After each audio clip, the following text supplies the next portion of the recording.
Hello, everybody, and thank you, Jim.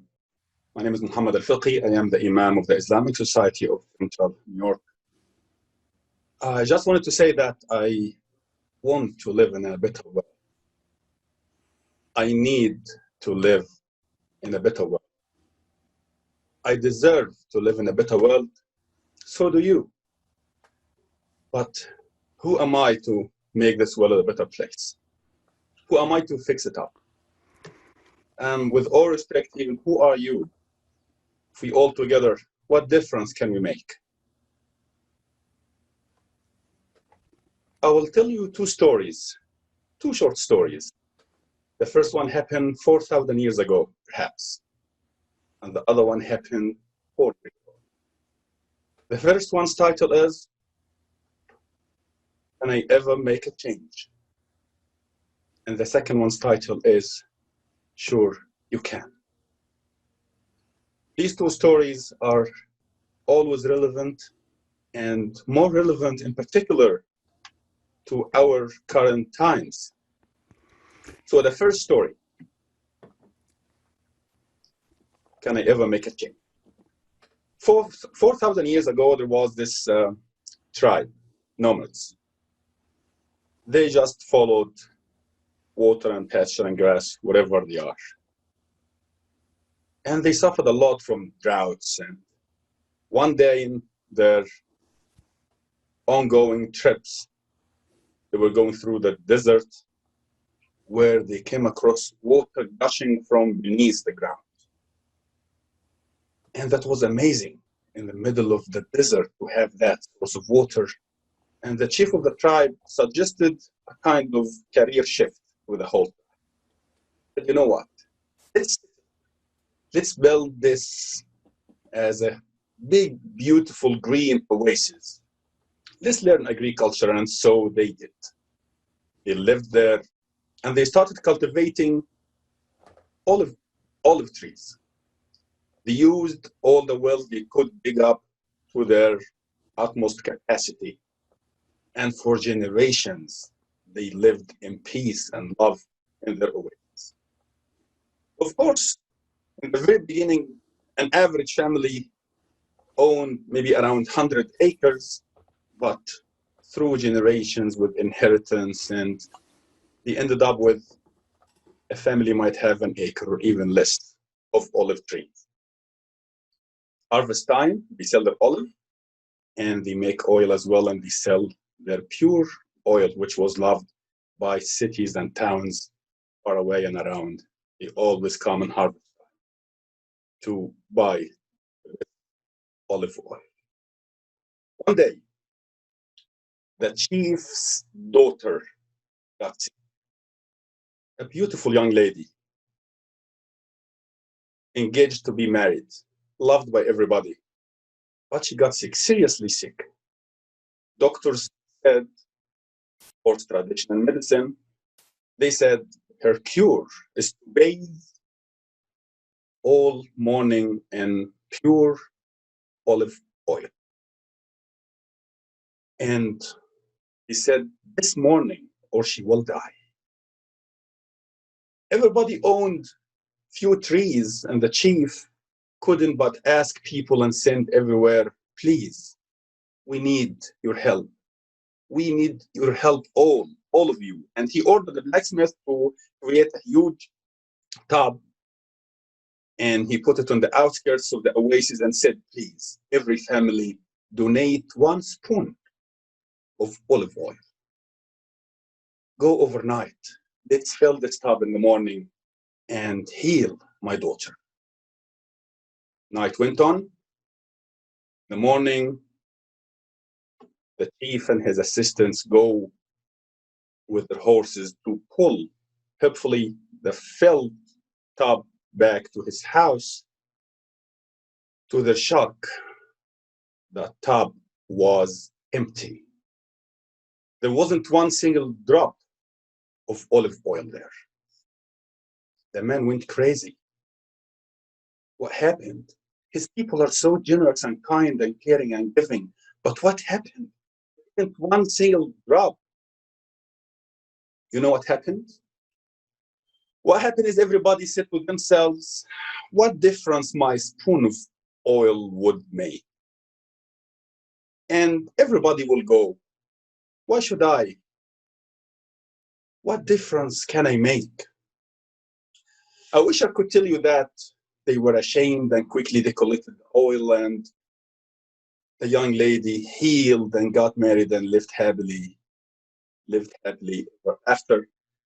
Fortunately, these good things do not happen in communities where people are indifferent. Can I ever make a change?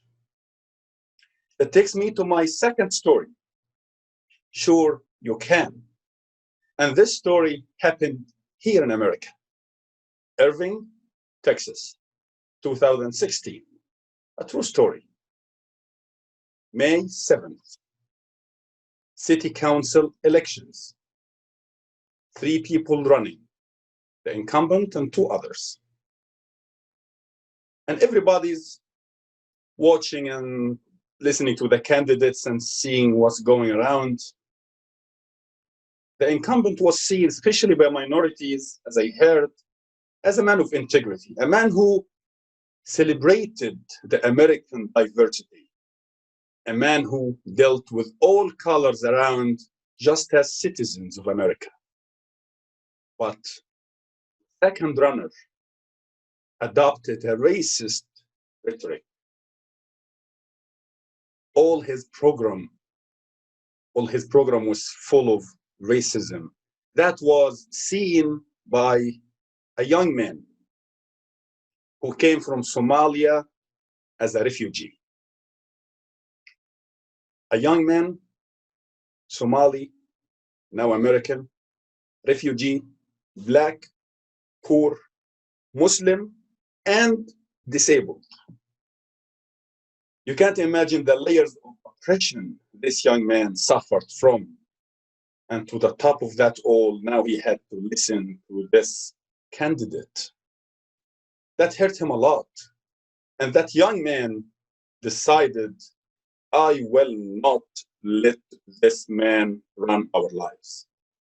I will not let that man take lead. And in a community never that into elections, that young man, the disabled, black, once refugee, Muslim, poor, American, asked his mother, Mommy, drive me tomorrow. I want to cast my vote. That was like amazing. In this community, people are not into elections very much. In the morning, his mother drove him to the ballot or a poll station. On his wheelchair, he got into the station. Happily, he just presented his ID, said, I'm here to vote, please. The clerk looked at the ID and said, sorry, sir, you cannot do that today. The man said, what? What's wrong? The clerk answered, your ID is expired. The man never noticed and said, please do something. I need to cast my vote. So the clerk told them, we can secure your ballot. You can get a provisional ballot. Go to the court, secure your ballot. Within 48 hours, renew your ID and come back.